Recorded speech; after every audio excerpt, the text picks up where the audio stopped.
Hi, this is Ken Okel. Welcome to this virtual presentation that we are calling How to Create Clear Work Instructions. Maybe you have a new policy at your organization that you need employees to embrace. Perhaps it's some sort of safety measure related to COVID-19, or it's something designed to help your customers make their buying experience even easier. Whatever it is, you need to make sure that your instructions are easy to understand and follow. So there are some elements that you need to think about when you're creating these instructions. To illustrate this point, I would like to welcome in a friend of mine. Meet Virtual Ken. There he is. Looks like a nice guy.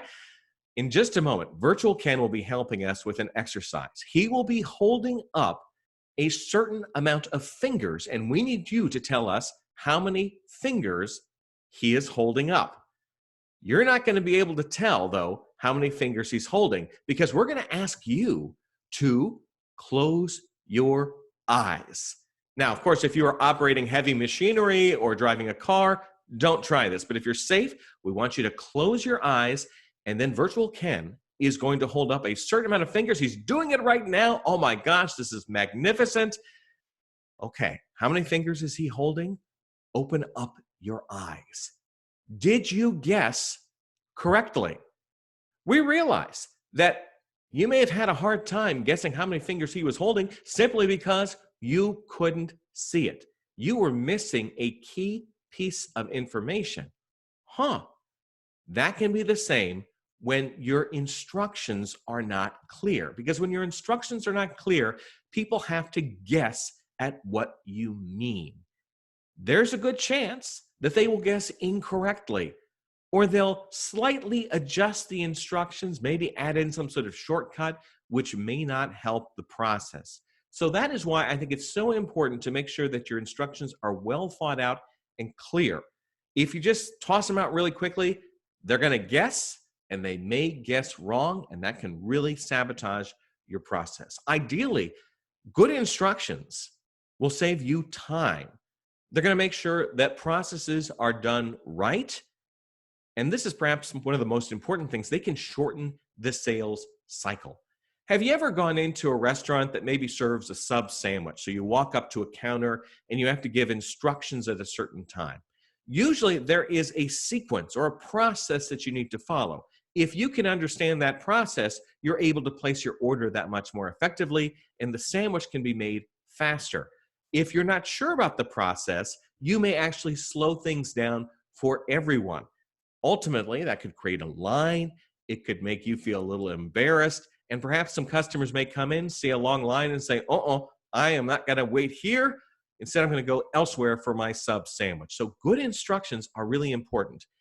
As you are thinking up these instructions, you think you've got them done, test them. Go throughout your organization and test them, almost as if you were testing out a recipe, like for a delicious piece of pie. See if the instructions are good. Don't just do this for people who are in your department, people who are just a few feet away from you, because they may be too much in your own world where the instructions make perfect sense. Go to different people throughout your organization, explain the instructions to them, and see if they make sense. Don't get upset if they're like, I don't get it. That is a sign that you need to improve the instructions. You need to give them one more pass to see if you can make them that much better. Think of this as market research. It's better to do all this before you release it to the world. Get them right ahead of time. Everything will be that much better. Also, are your instructions repeatable? So if it's a process that you need employees to follow, the first time they do it may be easy because it's fresh in their mind. But later on, will they be able to remember what to do in the correct sequence? This is where maybe you come up with a catchy jingle that's easy for people to remember, or there's an acronym where right away you've locked it in their brain what they need to do. Spend some time on this. It's a great way to make sure people are remembering what you want them to do and that are following up on it in the future. You also want to revisit these instructions. You may want to do this after 30 days, 60 days, 6 months down the road. Just go back and say, hello, instructions. Are you still good? There's a chance that over time, some shortcuts may have emerged. There's really two different types of shortcuts. The first is a good one. Someone has figured out a better way to do things. It's almost like a path where perhaps the path you came up with was kind of long and winding. Instead, someone said, why don't we just go this way? It would save us a lot of time. Okay, that's good. There is another kind of shortcut. This is where people start to cut corners because they may not understand the value of your process. They may say, well, why go from here to here when I can just make it real short and quick and get them out as soon as possible? No, there may be a reason for the things that you do. Make sure, though, as part of the instructions, there is clarity in terms of telling your staff, hey, we need you to do this thing for this reason, and we really appreciate your participation. We think it's going to make a big difference. Can you see what we're talking about here?